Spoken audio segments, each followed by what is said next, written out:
যখন কাদামাটির ইটটাকে সোজা করা দরকার ছিল তখন সোজা করেন নাই, এখন যখন সন্তানটা বালেগ হয়ে গেছে, বড় হয়ে গেছে, ওই সন্তানকে সঠিক পথে আনতে আল্লাহ যদি মঞ্জুর না করেন তাহলে সম্ভব হয় না। এজন্যই সন্তানের প্রতি আমাদেরকে গুরুত্ব দিতে হবে, সন্তানের প্রতি ভালোবাসা দেখাতে হবে এবং শাসনের হাতটাকেও আমাদেরকে জারি রাখতে হবে। আল্লাহ রাসূল বলেছেন, মুরু আওলাদাকুম বিসসালাত ওয়া হুম আবনাউ সাবআ সিনিন, তোমরা তোমাদের সন্তানদেরকে নামাজের প্রতি নির্দেশ করো যখন তাদের বয়স 7 বছর। কি 7 বছর বয়সে ফজরের সময় কম্বল আরো টান দিয়ে কই ছেলের গায়ে ঠান্ডা লাগতেছে, ঘুমাও বাবা, কি আছে কিনা বলে? আল্লাহ রাসূল বলছেন কি, মুরু আওলাদাকুম বিসসালাত ওয়া হুম আবনাউ সাবআ সিনিন, তোমার সন্তানকে নামাজের প্রতি নির্দেশ দাও যখন তার বয়স 7 বছর। এরপরে বলছেন ওয়াদরিবুহুম আলাইহা ওয়া হুম আবনাউ ওয়া হুম 10 সিনিন, যখন তার বয়স 10 বছর হয়, যদি নামাজ পড়তে না চায় তাহলে তাকে প্রহার করো, তাকে মারো, তাকে শাসন করো। 10 বছর তো দূরের কথা, 20 বছরের ছেলেও নামাজ পড়ে না, আমি বাবাই তো নামাজ পড়ি না, সন্তানকে আমি কেমনে শাসন করবো? বলেন ঠিক কিনা? আমি বাবা যদি নামাজ পড়ি, আমার বাবা যদি ফজরের নামাজ জামাতের সাথে পড়ার অভ্যাস করি, সন্তানকে যদি সাথে করে নিয়ে আসি, ওই সন্তান কোনো দিবে না যদি হতে পারে না। আগে আমার বাবা ঠিক হতে হবে, গাছের মূল ঠিক হতে হবে, তাহলে গাছের সেই উপর শাখা প্রশাখাও ঠিক হবে। আগে মূল ঠিক তো সব ঠিক।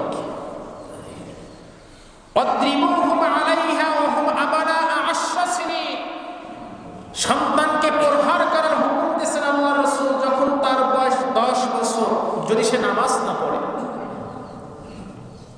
এরপরে বলেছেন আফাররিকু বাইনাল মাদাজি'i, এই 10 বছর হলে সন্তানকে আলাদা বিছানায় শয়ন করতে, আলাদা রাখতে।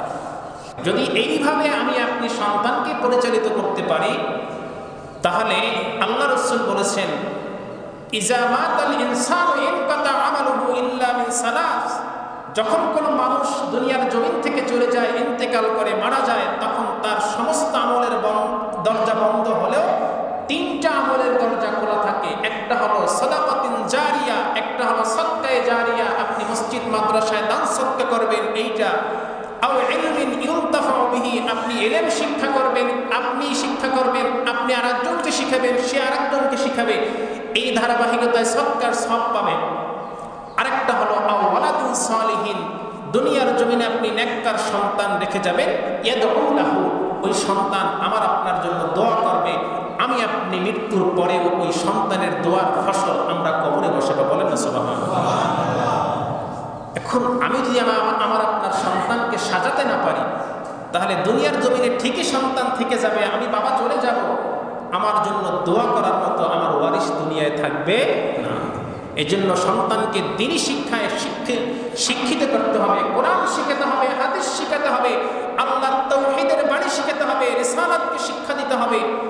এরপরে আপনি বাংলা, অঙ্ক, ইংরেজি, ইঞ্জিনিয়ার, ডাক্তার, প্রফেসর, আপনি যা বানান, দুনিয়ার কোনো নিষেধ নাই, কিন্তু আমি মুসলমান, আপনি মুসলমান মুমিন হিসাবে সন্তানকে প্রথম কর্তব্য হলো দ্বীনি ইলম শিক্ষা করা, কোরআন শিক্ষা দেওয়া। বলেন না ঠিক কিনা?